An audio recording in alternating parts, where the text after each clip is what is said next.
All right, so for this game, we have another grouping game. Essentially, we have a bunch of books, and they have to be edited by these people. Now, the setup does kind of very clearly establish that each of the books is only going to be edited by one of the people, and the people themselves obviously can edit several books. So we're going to set this up by the people across the top, since this is effectively a one-to-many game, in the sense that each of the books will be only evaluated once, so you want to group it based on whatever can have many things, that is, in this case, the editors.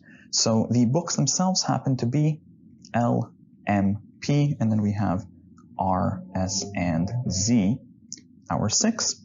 And I guess the rules. So the first rule says that F has to do either L or Z or both, or in other words, basically just F has to do one of L or Z at the very least. So I guess we can even leave a placeholder here for L. And of course, yes, F can do both L and Z, but he has to do at least one. Next, if G does the macro book, then he cannot do any other book.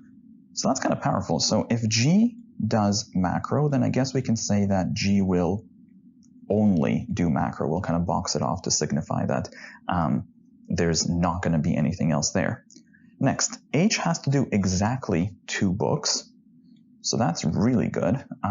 Remember, spacing with grouping games is often really powerful. So if H has to do only 2 books, effectively, I mean, the spacing possibilities, and that kind of gets further, I guess, reinforced with the second rule, but the spacing possibilities for this entire game are that either they're each going to have 2 now, because this guy has 2 and you could do 2, 2, and 2, or you could have a 3-1 split between F and G, so you can do 3, 1, 2, or 1, 3, 2.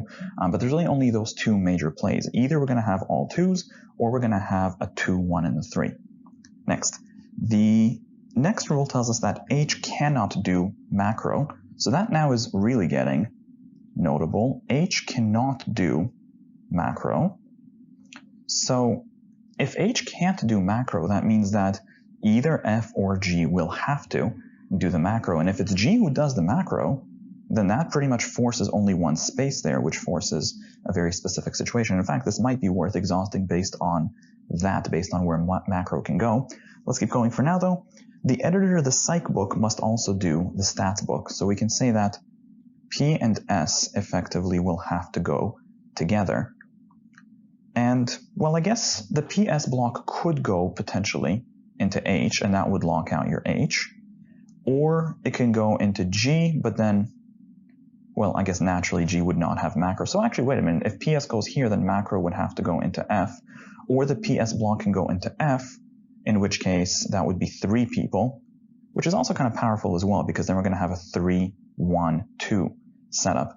In fact, it actually might be worth exhausting this based on the PS block, because there's naturally going to be 3 possibilities since there's 3 groups, but depending on where you put the PS block, it starts kind of locking things down. So that seems like it would go a long way. In fact, let's kind of run that briefly. So we can say either the PS block goes here, in which case we're only going to have 1 space here and 2 over there, or the PS block goes in the middle, and then this is L or Z, or the PS block goes to H, and that kind of locks out the H. Now, actually, wait a minute. So in this scenario, in the first one, we know that we can't have any more people here because we've already kind of taken up 6 spaces, which means M is going to have to go into G. So that resolves that. And then who does that leave for H? H is going to have, well, I guess one of L or Z, the other one of L or Z, and the only remaining person otherwise is R. So we're going to have to basically have R and one of L or Z. Now, in the second scenario, in fact, we kind of get a very similar situation, seemingly. First of all, naturally, M can't go into here, right? Because if G was to have M, he would only have M, which means that M is going to have to go over there. Now, that actually resolves the spacing as well, because we end up with 2, 2, and 2, which means R is now going to have to go with H, and again, the other of L or Z. So that's pretty good. Now, in the last scenario, we still naturally have to have one of L or Z here. Now, in terms of the spacing, I guess we could still have, this guy could still pick up M, and if this guy picks up M, then everything else just is going to fall into F. Or I guess the M can go here, in which case I'm not sure that would take us very far. You know what? Since we've already gone this far, let's just take a quick sub-exhaustion. We can say that either the M is going to go here, or the M is going to go there. Now, in the second scenario, or I guess in this case the fourth scenario, to be fair, generally speaking, 4 is the max that you want to exhaust to, but sometimes it's not. It's rarely worthwhile, but if it seems like you might want to go for it, just go for it, see where it takes you. So in this scenario, if M is here, then we know that M has to be alone, which means that we're going to have everybody else go under F, which includes L, R, and Z. In the third scenario, though, it looks like we're still kind of flexible because we could still have the other of L or Z here, and we could have R there under G, or we could have the other of L or Z here. In fact, we could have both. We can have R with L or Z. So we're a little bit flexible in this scenario, and that's okay. You're not always going to have every scenario be pretty fleshed out, and we already have 4 reasonably fleshed out scenarios, so we can run with what we have. So the questions themselves. The first question is number 14, as usual, is our exclusion, so we just go by the rules. So the first rule told us that F has to have one of L or Z. So going through the answer choices, A looks okay, B does not have an L or a Z under F, so we can get rid of that. C has L, D has L, E has L, so we're good on that. Next, if G gets macro, then he can only have macro. So going through the answer choices, A doesn't have macros under G, so that's fine. C has G with macro, but it also has zoology, so that's not going to work. Answer choice D is fine, E is fine. Next, H has to have exactly 2 spaces. So between answer choices A, D, and E, actually they all look good. They all have 2 spaces under H. Next, H cannot have macro, which would get rid of answer choice D because you'll notice there H does have macro. And lastly, P and S are supposed to be together, and we're just down to A and E. Now, between A and E, answer choice A doesn't work anymore. You'll notice that there, S is separate from psych, so that means that A doesn't work, and that leaves us with E as the only viable answer here.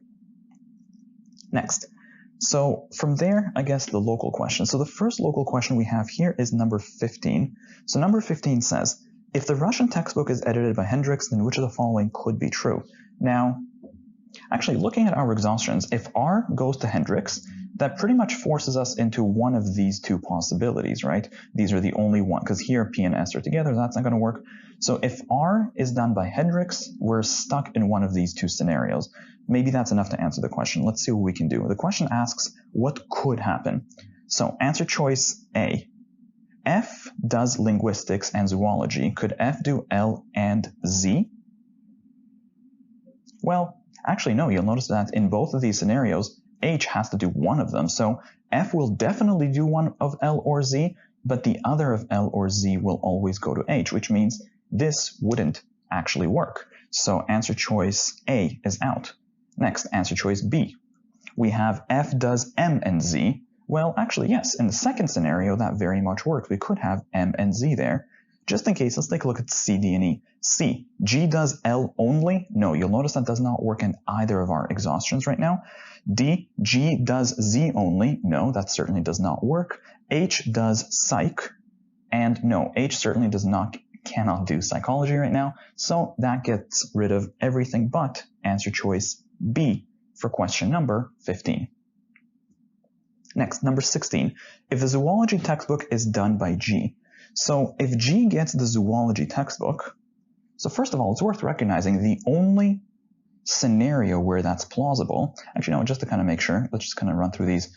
These are locked in spaces, this is locked as well, and this is also locked in terms of spacing. So the only possibility, the only scenario where G could do zoology would be this third scenario, which means we can fix everything else in place, or almost everything else.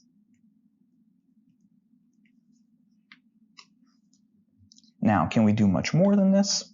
what do we still have left? We still have R, Russian, and that's still a little bit flexible. I mean, this is done, but R could still go either here or there. So let's take a look. The question asks, which of the following could be true?